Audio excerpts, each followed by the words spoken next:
Hey, what's poppin' YouTube? 911 the baby go. Welcome to the Go Farm. I got something for you. You guys asked for sea stories, and I'm here to bring it to you. Here's the story of why I had to watch grown men take a fresh dookie in the United States Navy. Now that I'm out of the Navy, I have the ability to give you the unfiltered truth, and that's what I'm gonna do. So it all started while I was sleeping in my rack one night. I was an aviation bosun's mate handler, so I was a flight director on top of an aircraft carrier. We work long ass hours. Like the average work day for us is like 16 hours a day, and it's very dangerous and tiresome, both mentally and physical work. It's legitimately like 24/7 cardio mixed with weightlifting. And once you get positions in this job that's higher in leadership, then you have even less time to like do the basic things like eat. So another day of dealing with a toxic chain of command, been in the middle of the ocean on deployment. At the end of the day, I finally get to the point where I can go in the shower, get in my rack, and try to get a good 6 hours of sleep so I can get up in enough time to actually eat breakfast in the morning before I have to start the workday all the way over back at 8 o'clock in the morning. Because the way that the rules are set up, legally, we're supposed to have 8 hours off between when we get off of work to when we come back. Now, that's not 8 hours of sleep. That's 8 hours between being off of work and coming back. So on deployment, we would normally be getting off of work around 1 or 2 o'clock in the morning. The next day. And then, you know, there's a long line to get into the shower. So by the time you actually make it to your rack, you're exhausted. In fact, exhausted may be an understatement. So I'm in my rack, I'm all cozy and shit. You know, I look like fucking Jody off of Baby Boy. It's nice, it's quiet, the ship is rocking. One of the best feelings when you're on a ship out to sea, at least a carrier, because it doesn't rock too hard in comparison to the small boys.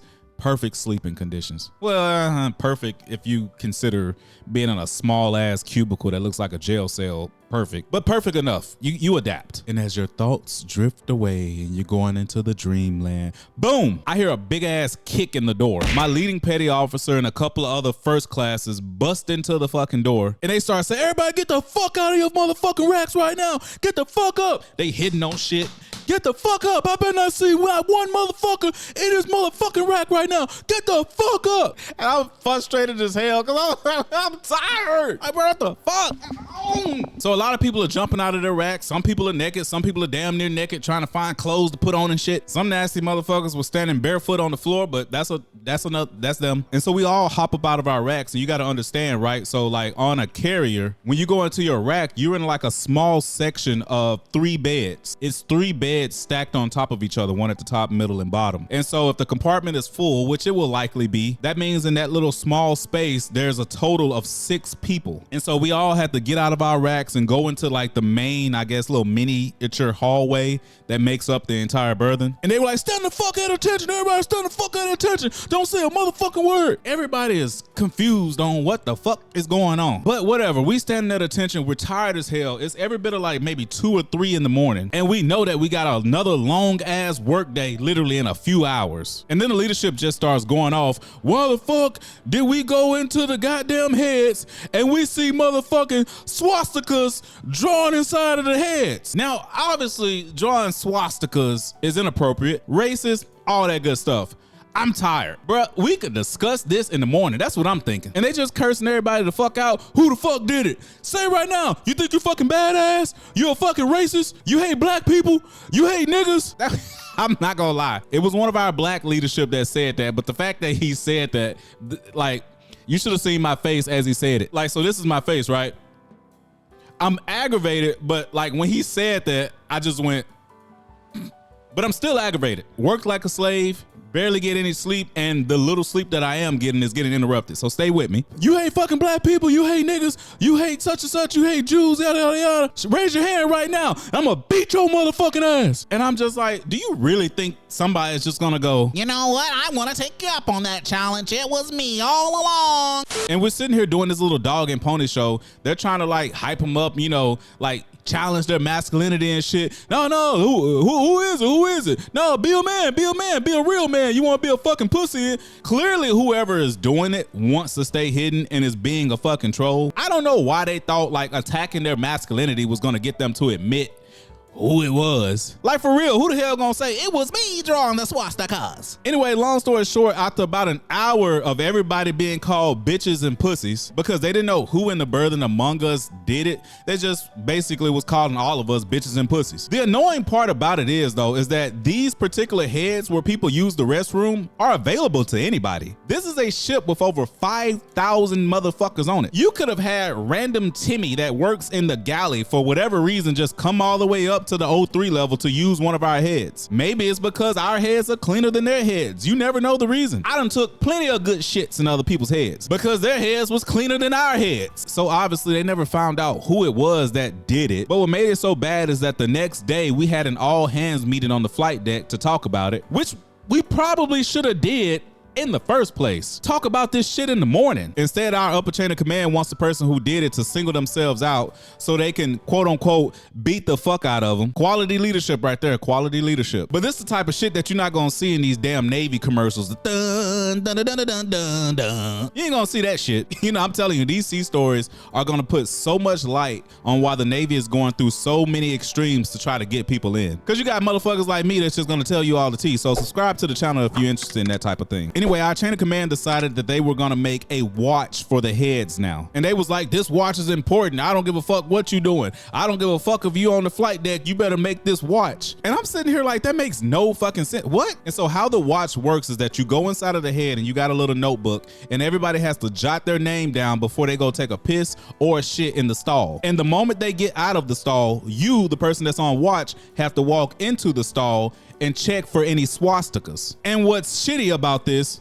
literally, is that every time somebody had a fresh bowel movement, immediately you had to go in there and look for swastikas. Now you got one or two things. You can either take your time, breathe in all the dookie. I'm sorry, Ice Spice, but in this case, they were definitely the fart. Or you could try to hold your breath and then quickly inspect. But here's the thing, fuck around and let there actually be a swastika that you missed because you was just trying to get out of there too fast. Now that's your ass, not the one that smelled like.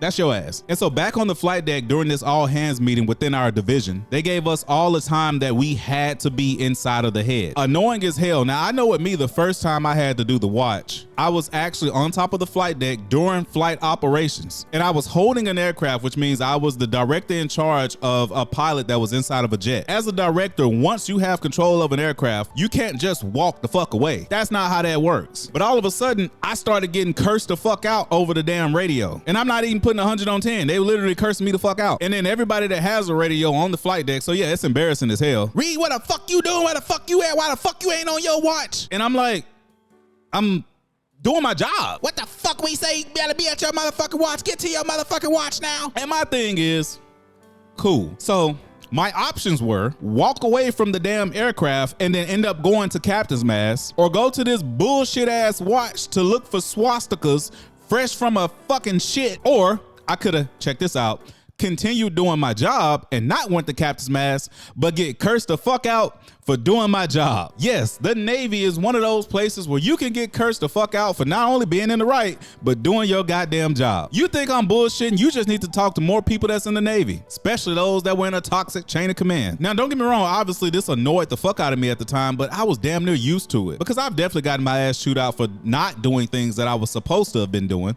And those ass chewings were earned. But the Navy, what fucks me up about the Navy is that it's the only place I've ever seen where doing what you're supposed to do, doing your job, can result in the same ass chewing. It's so wild. It's like damned if you do, damned if you don't. Anyway, nobody that worked in my work center actually tried to come relieve me because, you know, that'd be too much like helping. But somebody in a different work center, after hearing me getting cursed out long enough, decided to come over and relieve me and hold the aircraft. That way I can go, you know, inspect for swastikas. Now you would think the people that were cursing me out would come relieve me. They ain't doing shit else other than trying to look important. But nah, makes too much sense.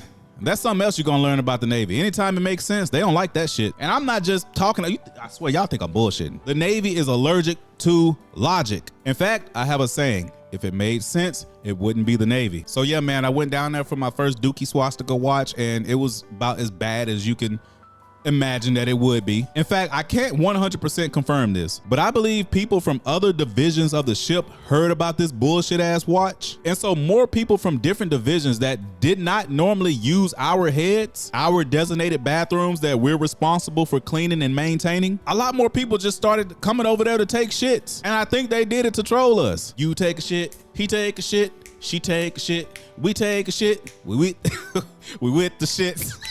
And it was just annoying and horrible, because here's the crazy part. The watches were not 24/7. So towards the night, they relaxed on the watches, right? So what do you think happened in the middle of the night when nobody was standing to watch? Whoever was drawing the swastikas drew some more swastikas. But this time, instead of waking us the fuck up in our damn racks, we just had another all hands meeting the next day. And we had a chief, we used to call him the snapper, because he kind of looked like Dr. Eggman, and every time he chewed your ass out, his whole body turned red. He was just going to fuck off. If I find out which one of you motherfuckers did it, I'm gonna fucking kill you, you motherfucker, you son of a bitch. Like dead ass. This is what this is what he was saying in front of like the entire crew. Like in front of the entire division, this is what he was saying. I'm gonna kill you, you motherfucker. You hate black people, you son of a bitch. You know, and other people were just getting so annoyed, and they was just like, you know, walking away, dancing, making sarcastic jokes.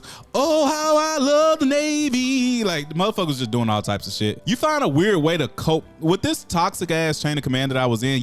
You found weird ways to cope with it. Some people had friends, some people had a sense of humor like myself, and then some people went batshit crazy, but that's for a sea story for another day. One thing that I believe is gonna be great about these sea stories is that I'm gonna really show you what the real Navy is like.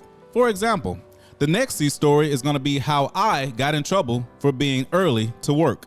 No, that's not clickbait. No, there's not like no little caveat. I legitimately got my ass chewed out for being early to work. Subscribe to the channel so you don't miss that video. Hit the like button so that this video can reach out to a larger audience, and comment down below what you thought of this story, this true story. And if you have any sea stories of your own, if you are a sailor or a vet, and if you would like to see your question answered on my next Q&A video, and you want to support the channel, feel free to leave a super thanks in the comment section below. I will see you guys on the next video. Peace.